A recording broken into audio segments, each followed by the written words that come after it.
This is the best balance hanger for free-to-win players in war robots against any meta. Let's talk about it, guys.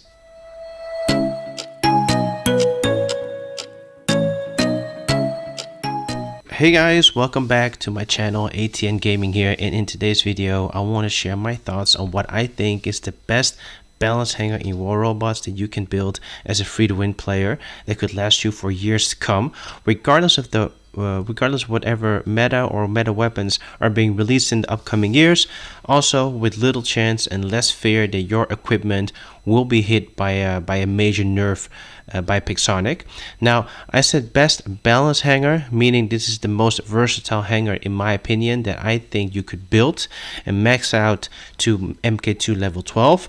So this is not the most OP hanger, overpowered, but if you want the most overpowered hanger, the only way to do that is to spend a lot of money and keep up with all the releases from Pixonic. So guys, these are in my opinion the top 7 bots I would recommend you to build. The first one, that is Ravana. Second one, Scorpion. Then we have Hades, Blitz, Fenrir, and lastly the Typhon. Now keep in mind that building any hanger will take a lot of time and silver, but this specific hanger won't waste all of your time and silver that you have spent in the game because you play with it for a very long time. I'm going to go through them one by one and also recommending which weapons and modules I would use on them myself. If you like these 7 bots that I suggested and you are doubting what to put in your hanger, just pick any 5 of them and make them a staple within your own hanger. I assure you that you will be able to compete with any top meta bot or meta hanger you come across in the game. So first one is Ravana. The reason why I picked this one as the first bot to go for is because this ability will always be useful in my opinion. Look at the Hawk meta. All you had to do is use your Ravana ability to run into cover from his beam and then go hunting when the Hawk ability was over. Look at the shells. If you time your charges with the explosion of the shells properly, you can avoid getting hit by it. Look at Demeter with Ravana. You can either try to use his charges till the Demeter's ability is gone, or use your Transcendence for extra speed and take no damage while getting into his shield. So Ravana on a high level is pretty tanky. So you should be able to take on shells head on, or even Fenrirs in some cases.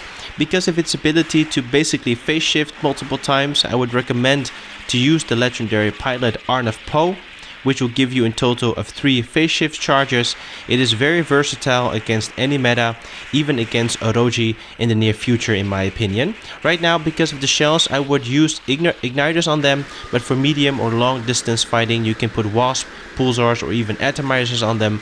If you are more old school and want to go for the close-up battles, try Tarans or even cryo weapons, though I am not a big fan of the cryos on Ravana because of the slow reload time. Storms are too slow with the reloads, so not ideal for Ravana, so that's a no-go for me, but you're welcome to try out yourself. Passive modules, I would put one last stand on it, go for either extra durability or extra damage. Even 2 overdrive unit would be nice on the Ravana. 2 times balance unit is even better, but I'm gonna assume that most of you don't have a lot of balance unit laying around, so if you have them, definitely use them. For an active module, I would go for phase shift or healing or lockdown. It depends a bit on the weapons that you have and also personal preferences. Second one is the Scorpion. Now this is an obvious one of the stronger bots in the game, so this is kind of obvious, but I think it belongs in this list because it will be dangerous and useful for a very long time in the game. Now his teleport ability makes every low HP bot or easy targets like Behemoths, Leos, Pantheon bots or Ravens and so on really easy to kill. If you max out his HP, it can even temporarily brawl with falcons from multiple opponents at the same time. Passive modules, I would put last stand on it, anti-control in case a Typhon is trying to block you from teleporting back, and either a extra durability, extra damage or a cloaking unit. I would recommend to use any weapon that does a lot of damage in a very short amount of time. In my personal opinion, the sound weapons are the best setup for the Scorpions right now, which is obvious, everyone is using it. But even with the nerf coming up, it's still very strong setup because of the non-healing damage that it does. so that is a pretty safe and long-term investment for your hangar to build it. Third bot is the Hades from the 3 Pentium bots. I think Hades is the most balanced one. He has a nice amount of shield time, good durability, and 12 seconds cooldown, which is decent. With the built-in weapon of 500 meters, this is a good medium range build, so I would recommend Shredders with Nucleon or Avalanche on it, or even Magnetars, and Hornet is a really good build. You even have 600 meters with that build. You could go for Sparks and Calamity as well, but I would not recommend that because of the lock-on. And usually Scorpions tend to aim for Pentium bots when they see a purple shield. I personally use Quarkers and Nucleon on my Hades with Sam Smith, Legendary Pilot. Passive modules, I would say 1 Last Stand and 2 Overdrive units, or 2 times a balanced unit if you have them. Active module must be a jump unit, because if a Scorpion does jump on you, you just jump away from him and then activate your shield. This is your best chance of surviving in my opinion, but of course you can also choose to go for a phase shift as well. But I prefer to play with a jumping unit because it costs less power cells, and also you can use that in other situations besides the Scorpion jumping to you. Fourth bot is the Blitz. This is a very good bot that can survive most of all metas, but you need to have the Legendary Pilot Clive Vicious. Without the Legendary Pilot, it is still good, but not as good with it. So for example, I think without the Legendary Pilot Clive Vicious, it is going to be very hard to fight head-on against the new bot Orochi that will be coming to the live server very soon. With the Blitz ability, it will become very fast and can suppress 1 or more enemies. I would recommend either 4 times Quarkers, Shredders, or Magnetars if you have them, or even Sparks. But the last build, those with the Sparks, is my least favorite build, so I would not recommend that if you have other weapons. The passive modules would be a Last Stand, Anti-Control, and either an extra durability or a extra damage. Active module, I would choose to go with the phase shift or advanced healing. Fifth bot is the Fenrir. Now you can also go for the Falcon, but I prefer the Fenrir because it has 1 more passive module slot compared to the Falcon.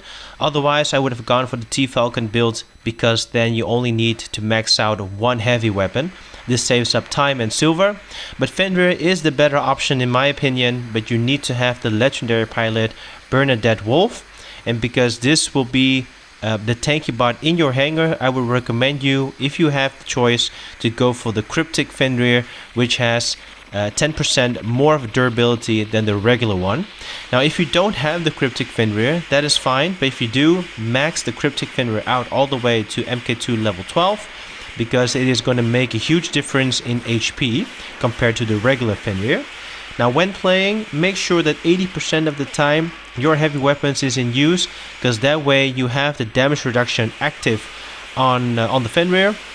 Only pull the heavy weapon up when it is safe for you to run faster.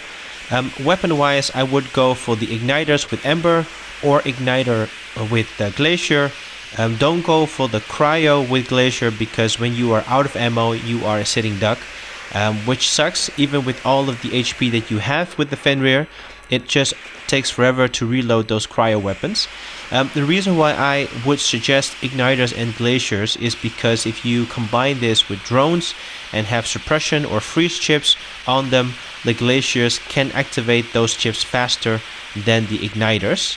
But in my opinion, the best build would still be Igniters with Embers.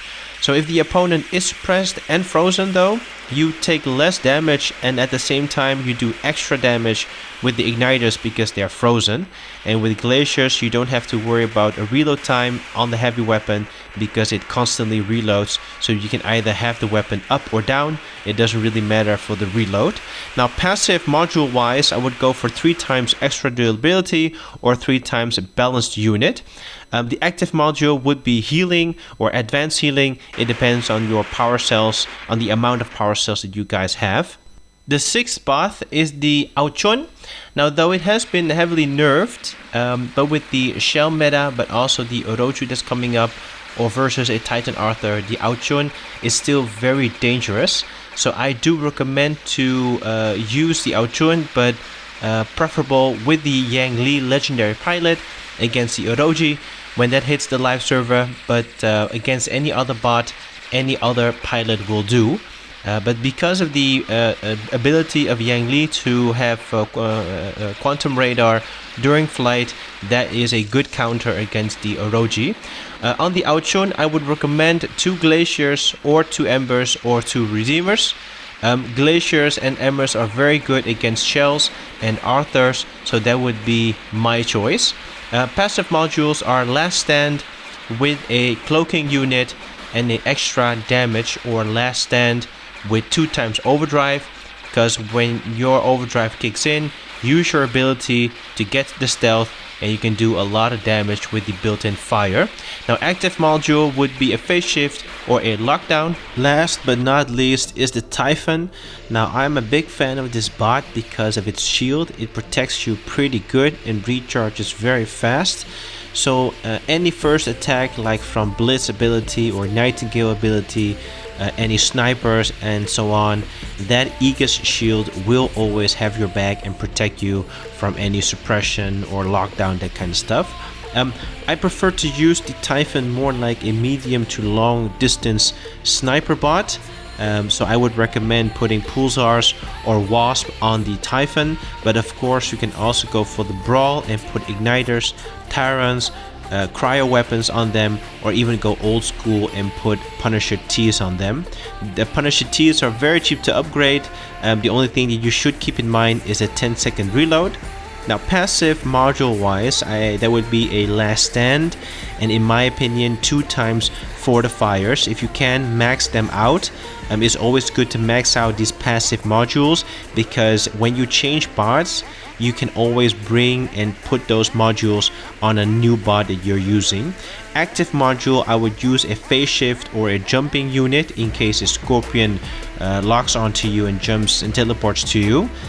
You can use your jump unit to get a little bit distance and shoot at it, but a phase shift should also do the trick. Now these are the top 7 bots that I recommend to build the most balanced hangar ever to fight against any meta in any game mode. So, you know, FFA, Beacon Rush, Domination, Team Deathmatch, it doesn't really matter, and it doesn't matter whether it's a meta from in the past, you know, Hawks or Leeches or Shells or Demeters, or any future bots like Orochi and whatever else that's coming in our way. You will be able to compete with this balanced bot on a pretty good level. Let me know, guys, if this helped you at all and whether you like these type of videos. I'm trying to do a different content than usual and bring you more value. And if you have any good ideas for a video that will help out a lot of players in War Robots, or you have any questions or thing you want to have a take on it, let me know in the comment section below, and who knows, I might pick your idea to do as the next video. If you like the content, guys, please do a quick sub to my channel. That would be much appreciated, and share this with your friends in War Robots if you think they need to see this. Thank you again, and thank you for watching. I'll catch you in the next one. Bye bye.